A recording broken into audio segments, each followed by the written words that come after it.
L'essentiel de l'actualité avec Lionel Durel. Bonjour à tous, nous sommes le mardi 15 janvier 2019. Voici votre flash info de la mi-journée avec 24matin.fr. Tout de suite, on développe l'essentiel de l'actualité.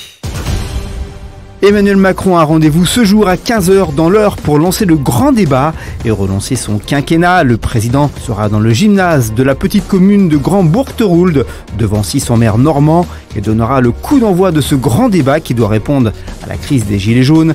Cette première sortie du chef de l'État en région depuis un mois se déroulera sous haute sécurité alors que des Gilets jaunes et des syndicats ont appelé à manifester sur place. À Chaland, en Vendée, un homme n'en pouvant plus d'attendre aux urgences a foncé en camionnette dans l'entrée des urgences de l'hôpital. Pour sa défense, il a expliqué en avoir marre d'attendre pour un simple enregistrement administratif. Cet homme présenté comme perturbé psychologiquement a été pris en charge par un médecin urgentiste. Lundi, il était encore hospitalisé.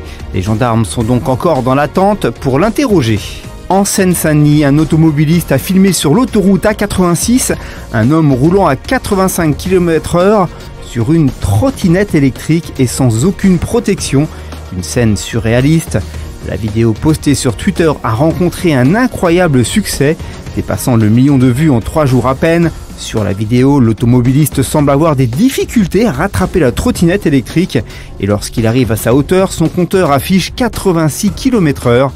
L'utilisateur de la trottinette commet une infraction puisque ce type d'engin est interdit dans des lieux ouverts à la circulation publique. En Chine, un Canadien de 36 ans a été condamné à la peine capitale pour trafic de drogue. En première instance, la peine rendue avait été de 15 ans de prison. La Chine est connue pour sanctionner à l'extrême les infractions relatives à la drogue. En 2009, un Britannique y avait ainsi été exécuté pour avoir fait passer de l'héroïne en contrebande. En bref, et dans le reste de l'actualité, le tribunal de Tokyo a rejeté ce jour la demande de libération sous caution de Carlos Ghosn. Une nouvelle tentative infructueuse des avocats du PDG de Renault, détenu au Japon pour des malversations financières présumées. Le tribunal a estimé qu'il y avait un risque de destruction de preuves. Après le meurtre au couteau du maire de Sgansk par un repris de justice, la Pologne est en état de choc.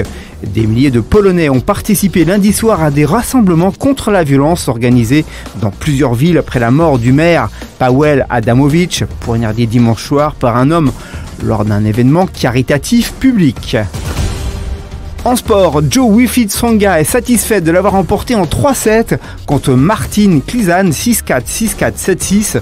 Aujourd'hui, lors du premier tour de l'Open d'Australie, souci, le Français rencontrera Novak Djokovic pour une revanche de la finale de 2008 et de la demi-finale de 2010.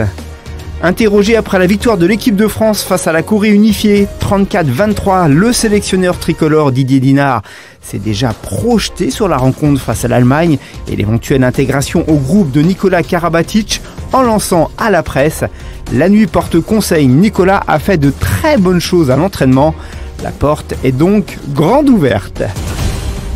L'actualité du divertissement, le projet de plan de départ annoncé le mois dernier par France Télévisions se précise.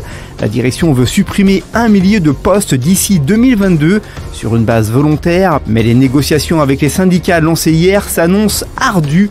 Le groupe public de télévision avait annoncé il y a un mois vouloir mettre en place un plan de départ volontaire sous la forme d'une rupture conventionnelle collective afin de réduire et de renouveler ses effectifs. On conclut ce journal avec votre météo de demain matin, mercredi. Quelques gouttes se produisent en bord de Manche. Le temps est calme ailleurs, bien que nuageux, voire brumeux dans les plaines et les vallées. L'après-midi, le temps restera couvert. Quelques pluies faibles à modérées arriveront par la Manche. Côté température, le matin, vous aurez de -2 à Limoges, à 10 degrés pour Nice, 2 à Paris, 0 à Strasbourg, 2 à Rouen, 7 à Brest et 8 à Biarritz. Merci à tous d'avoir suivi ce journal. Rendez-vous sur 24matin.fr pour suivre l'évolution de l'actualité et à 19h30 pour les 5 infos immanquables du jour sur notre site. Bon après-midi à tous et on se donne rendez-vous demain mercredi 13h pour un tout nouveau Flash Info.